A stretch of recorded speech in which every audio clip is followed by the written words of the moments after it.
نو ما څه درته کوي درې سترګې به د قیامت پورې د جړا څخه محفوظې کومه سترګه ده الا عینا غزت عن محارم الله یو هغه سترګه ده چې د الهي محارمو څخه کښته ساتل سوي ناروا ورته نه ګوري دومره سترګه واوري وعینا سهرت فی سبیل الله وعینا سهرت فی سبیل الله بل سترګه ده هغه مجاهد چې د الله په لار کې پیره کوي شفاعت سي یو بجای ملګری رخبر کې پورته سپورت سره پیرینو باتری ته څه کوي چې پروت راولا شي توفقات تر درو بجې پورې پیره باندې ناست کله کلنګ وهلې کله نه وهلې هغه سترګې چې د الله عزوجل په لار جهاد فی سبیل الله کې وی شفاعت سي په پیره کې پاتې شي شپې پر سره اخیستي د شپې تعرض دی جنگ دی کمین دی فلان کوي دی دا سترګې به د قیامت پر ورځ نه جاړي د دې ستې جهاد مرتبه معلومه سول چې مجاهد الله عزوجل ته څومره محبوب دی کتاب الجهاد مشکات کې حدیث شریف راځي نبی کریم علیه السلام فرمایي بهترین زندگی د دوه کسانو ده ما دوی ته مال کتاب الجهاد باید مجاهدینو ته په کال کې یو ځل درس شي کغواړي چې ستاسو مجاهدین استقامت پیدا کړي کغواړي چې مجاهد پر دې خپل وظیفه باندې ثابت قدمه پاتې سي دا خو چارج د خدای بندگان مشته ملګری وای چې یو جمعه مو بیان و نور او چارج مختل سی وای ایستو دوري کارونه را سکیش که یو جمعه بیان را صفات سي مش په ځان پیژو دا د دین خبري خو چارج دی وذکر فان الذکر تنفع المؤمنین الله عز وجل فرمای ای زما بندگانو نصيحت کوي خلکو ته نصيحت خلکو ته ګټه رسي نو ما دوی ته مشرانو ته ما ورته ویل شي کتاب الجهاد پر نږدې دوا شان تاسو واورئ دوا شان زموږ تاسو د هغه د جهاد دی سلبي اشکال 15 سلبي اشکال کې دا در بدري ژوند دي څوک پر قرار نه پریدي وس مم نه پریږدي استشهاد سره خلاص حربي اشغال قانون په دې ملک ختم سو اوري جنگي اشغال کا په دې ملک ختم سو فکری او استخباراتي اشغال فاتري ما او تاسو لري کې کوم نسري لري کې دا کړي په نظام کې داخل مفسد او مغرض انسانان او سمستا کمیسونونه ورته جوړ دي چې دا مفسد او مغرض انسانان یستکي نظام او علما سره بیلول دا بدبختی دا واوري نظام او علما سره بیلول دا بدبختی ده نظام او رعیت سره بیلول دا بدبختی ده د ځان تور بلول دي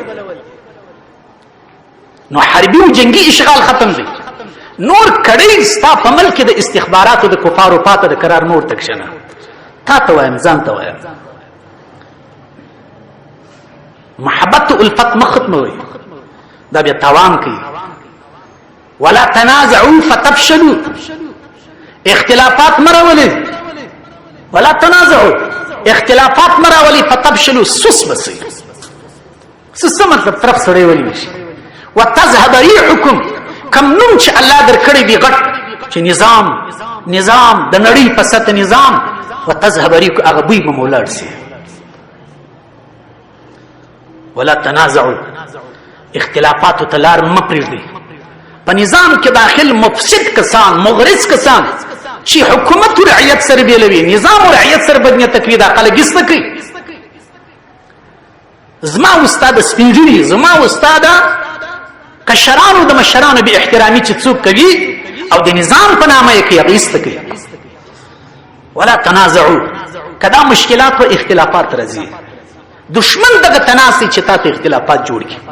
ټول کفر نړیوال د سیاست نظم په والله د سیاست سره زما علاقه نشته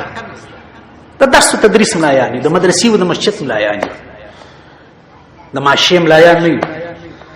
بس نو ختیره رسول ماشې نه د استعمال کړي خدا خبره درته کوم پرونی عالم لیکلی و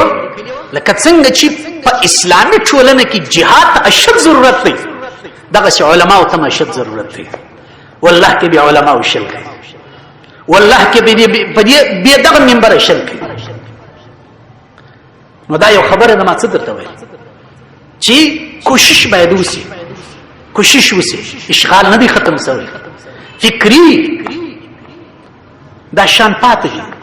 تخریبي شان پاتې دي ټول نړۍ تاسو ته متحده ده ټول نړۍ زما استاد عمل ته متحده تاسو وګورئ مرڅونه دربداري په ټول دنیا کې نن د اولی درجه اقتصاد چلوېدلې دي زما استاد عمل کوي په ټول دنیا کې لیکن بیا هم کافران موږ نه ماپي بیا مو پر دا سر وي کور ته دنن اختلافات شذ را باندې راپورته کوس ګور دا بیا بل کړي د مافیا د علماء را ولار کړي د نظام خلاف په نظام کې داسې انسانان پیدا کړي چې علما ظهیر کړي، علما پر سر ووي، علما د دې نظام څخه خوابدي کړي. خدا نه خواسته که عالم د دې نظام خوابدي کېږي بیا به نو څه خیر دی. من عاد لي وليا فقد اذنت بالحرب. څوک چې زما د دوستانو سره سر وي الله زما د جنگ اعلان دی. نو انسان موږ تاسې ټول باید ویښ اوسو. په والله که په موږ کې خو نور څه ما د ملګرو ته غرض ویل مال که بل انقلاب پر موږ راځي زموږ الله ته خاص د جمعې پر ورځ الله پاک دې موږ ټول کې نور موږ ته دې الله مرګ راکړي نور دې پر موږ جنګونه نه راځي بالا موږ کې طاقت نشته. یو اشکال موږ دغه مونږ وځپل دا مسجد جوړ کړه دا مدرسه جوړ کړه دا وروزه وساته دا ټپي هغه زخمی هغه ټینګ هغه گرفتار دلته بیا به الته بیا به الته ولسوي الته په چاپه کې بیولو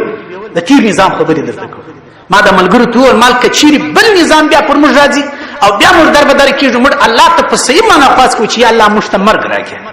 بس ته بلانه تر 40 کال چې انسان واوري دغه ژوند خو نشته دی زموږ د ژوند خو نور نشته موږ مرګ وړو د ځوانانو ته دی پاتې نو ولا تنازعوا. ما خبر پر چیز درته کول چې ما د مشران ته وای باقاعده ما دا دوه شان تاسو ټینګ وسات په قران کې سوره الانفال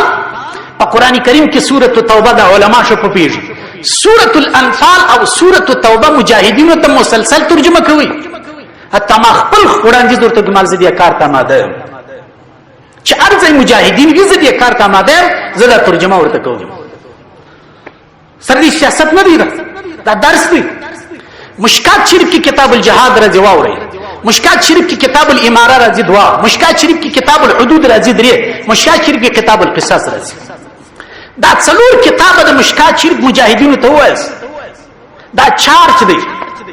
کتاب الحدود کتاب الاماره کتاب القصاص او کتاب الجهاد کواړي چې مجاهدین یا عام مسلمانان پر جهادي مفکوره پاتې دا مسلمانان دي کنه دي هر مؤمن مسلمان مجاهد دی. د افغانستان تاسو د اسمنجورو څخه پوښتنه وکړئ د دې اسمنجورو نه قدر مول ولې وای مکوئ د دې اسمنجورو کار مل لري دغه نظام ته مات ورکړل لکه تا چې نن ماته ورکړ دی روسان زغلولې دي دا اسمنجوري دي تانه امریکایان وزغلول یا ما هوتا دې اسمنجورو روسان زغلولې دا د بل انقلاب چیز دي د بل انقلاب شهسواران دي. نو دا شان دوا شان ووري مشکات شریف کې کتاب الجهاد او په قران کریم کې سوره توبه او سوره الانفال دا دوه شان مېسته کوي دا دوه شان کوم مجاهدین ته ویل حتی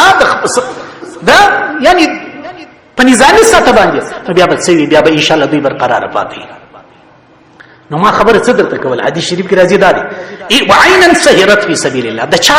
د هغه حدیث نبی کریم علی السلام فرمای په دنیا کې د دوه کسانو ژوند خوندور دی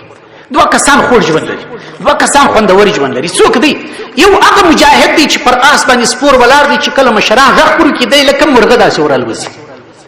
د کافر مشرک او دشمن پر لور باندې داسې ورځي لکه مرغه. یو دغه مجاهد ژوند خوندور دی نور د چا مشوي یو نمبر پیدا کوي موټر پیدا کوي شو دکان له خوندور ژوند دي څنګه ډیره خوږه ژوندۍ مې هیڅ لا ولا کوي بل د هغه سړي ژوند خوندور دي چې د څلور پنځه پسونو می جرانی سي سیابان تولار چې په یو غره کې ژوند کوي اذانم دوری کوي جمعاتم دوری کوي لاندې نه راشو کیږي د دغه دوه کسانو ژوند خوندور دي نور ما سي پالتو کې ساده. مولانا مفتی عبدالرب غزنوی دامت برکات الله علیه د دارالعلوم دیوبند شیخ الحدیث زموږ استاد دی د وکړه چې د حدیث موږ واورېدی او زه خپل استاد مفتی سید احمد پالمپوري رحمت الله علیه تورن مال حضرت کزولار سم بلا غرو ته وکړي چې نبی علیه السلام دغه ژوند یو د مجاهد ش زندگی ده چې برچستا ولاړی د امر د کافر او مشرک پر لور داسې ورالو ځل مرغه او بل د هغه سړي ژوند خوندور دي چې څلور پنځه پسونه لري غونډې ته ولاړ شي دوی خپل منظم دوی کې جماعت نه راځي ولې کراچ خو بیا دلته فتنې او فسادونه خلک اوري بیا خبري اوري بیا زیاده باندې مشکلات جوړي د دغه دوه کسانو ژوند خوندور دي. نو دا دوه شان باید استنیسي کغواړي چې مجاهدینو ته چارج ورکول شي او دوی پر دې خپل وظیفه باندې مستقیم پاتې شي. کتاب سوره توبه سوره الانفال دا به دایمي شروعي او څه حصہ د سوره ال عمران چې غزاوی پکې راغلي دي مدني سورتونه او یو کتاب الجهاد. نو دا دوی سترګې سولې درېم سترګه واوري وعینا یخرج منها مثل راس الذباب من خشيه الله عز وجل. بل هغه سترګه د قیامت پر ورځ نه جاړي هغه سترګه نه جاړي چې د الله د خوف یو څک وشکته کړل. زبې طریقه دروښه ما شام پر 4 بجې راکښینو وختي بيدس پر 4 بجې چې راکښینې ستل عجب دریا خلاص وخت دی هغه شته دیم بيدای یو وخت سید خپل ماینه سم شرمې د څه سکس کې دي چې جاړي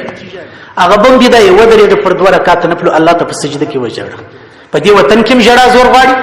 په دې وطن کې ژړا زور غواړي چې هر شهید زخمی ټپي را پزړه کې به اختیار بجاړي. دلته ژړا څه زور غواړي؟ ژړې خو هغه خلک نه چې ګرجبند یا سوده تیر کړي. زما ستا ګرجبند خو په ټپو په زخمو په جنازو کې تیر سو. هغه سترګې د قیامت په ورځ نه ژاړي چې د الله د خوف په یو څک وشکتوي کې، د الله د خوف په یو څک وشکتوي کې. د اشراق نوم دې کوي، یو څه همت او غیرت وکړه. سهار چې د لمونځ وکړي د خپل کلي د امام سره ترجمه وکړه. ترجمه چې وکړه لمر راخیږي، لس دقیقې ګرځه، لس دقیقې چې ګرځولې په مسجد کې هیڅوک نشته. 2 رکعات نفل الله ته وکړه، په دعا کې الله ته وژړه. یو مثل راس ذباب. تاسو وګورئ د مچ د سر په اندازه، د مچ د سر په اندازه کوش که چا پیکړل دا سترګه د قیامت په ورځ نسوځي. څونه اسانه دین دی. نو هغه سترګه هغه ځوانانو سترګې الله په اور نسوځي چې حرام ته نه ګوري. یاو د هغه ځوانانو سترګې الله په اور نسوځي چې په جهاد فی سبیل الله کې ویشي پاتې. د هغه ځوانانو یا بډاګانو سپیډي سترګې الله نسوځي چې هغه د الله د خوف او د ډار د بیري یو څک وشکتوي کې او د اسانه کار دی. الله عز وجل دې عمل توفیق نصیب کړي. واخر دعوانا ان الحمد لله رب العالمین.